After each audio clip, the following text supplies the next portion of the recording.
so many people using Web 2, using Instagram and Facebook and Twitter, where Elon Musk and Zuckerberg have the hammer over you. They have control over your freaking life. They can do what they want to you.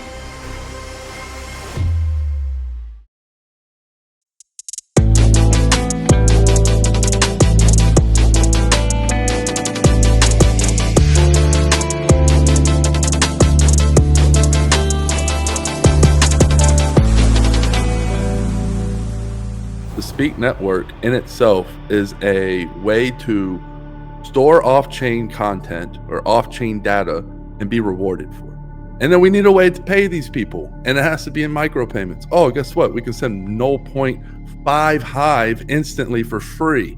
When you really game theory it, this is the only way in practice that's going to work.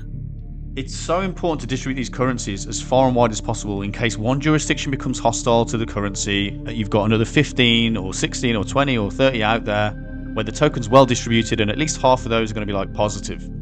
And it's fair, it's autonomous, no one can shut it down, and it rewards people fairly for storing content and backing up. I mean, people just have to run their freaking hard drives. You know, you see people queuing up recently for this world coin where they're scanning their irises, which is ridiculous. Scanning your iris for $50 worth of crypto is insane, especially pre-mined crypto like that. But people don't understand that. But the point here is this is even easier in my opinion. You know, it's even easier just plug in your hard drive, run the desktop app and tell it, pin some content to this drive, off you go. Now you start earning crypto rewards, right? The apps that eventually integrate Speak Network and Hive, they will be running most of their infrastructure services on neutral layer ones. That means, first of all, that the app becomes a skin and it provides a user experience to the user, and that is it.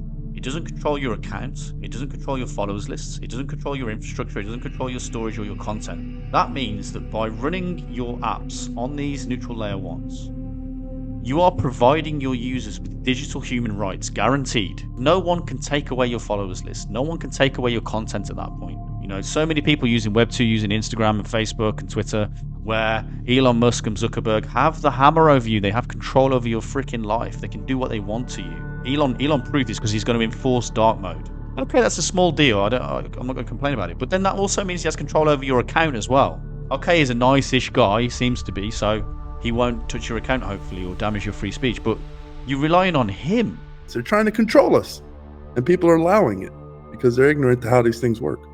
Any kind of monetary fee that adds even just a little bit of the proportion of the entire value being sent destroys it. It makes it crippled. It's like, oh, well, this 50% of the world population can't be a part of it now. Oh, there goes another 20% of the population. Oh, now only 5% of the population can use it. Now 1% of the population can use it. You see where this goes. And it doesn't take much to get to 1%. Once you start getting over $1 per send, that's it. Game over. They can say everything they want, but they're ultimately going to be constrained by the chain they operate on, right? So if Bitcoin can't incentivize infrastructure, they're running a Web 2.5 model. It's not just about distribution, it's distribution plus value. When the people adopt this technology for whatever reason, however they earned it, now they're a part of the protocol and they can send without fees. And now they keep the protocol and they're like, well, not only are we distributed, we're going to defend for it because it's valuable to us. It's changed our lives. Once the circular economies kick in and you don't need to trade out to fiat to use your crypto, once that happens, you're going to be able to say things like this. I live in such a way, no one has leverage over me. I am my own boss. The tech I use is censorship resistant. The impact being made is life lasting. I am a part of something much bigger than any one person, yet I remain in control at all times. Words are easy. Actions take effort. I've been living out of the system for 7 years now, at least.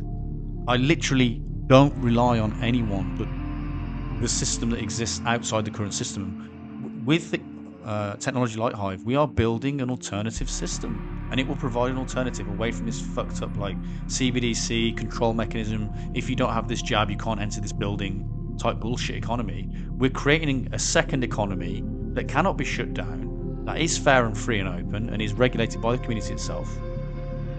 And that's going to provide digital human rights to everyone, regardless of your medical status, regardless of your political view, right? We don't care. We don't care on Hive. You will always have the right to post, interact, transact, build communities, build economies for those communities. We do not rely on the system anymore. We don't need to worry about what it's doing. It's like, yeah, okay, carry on doing what you're doing. I'm going to do what I'm doing. I'm a free, sovereign individual. My community is also free and sovereign over here. And we're building sovereignty and we're building economies that you can't shut down and touch, and anyone can interact with them. Digital dignity will be restored. We haven't had it for a while. Yes. We've walked on eggshells, swallowed their words, but no longer do they need to. Hive can change the lives of people all over the world, both developed and undeveloped countries.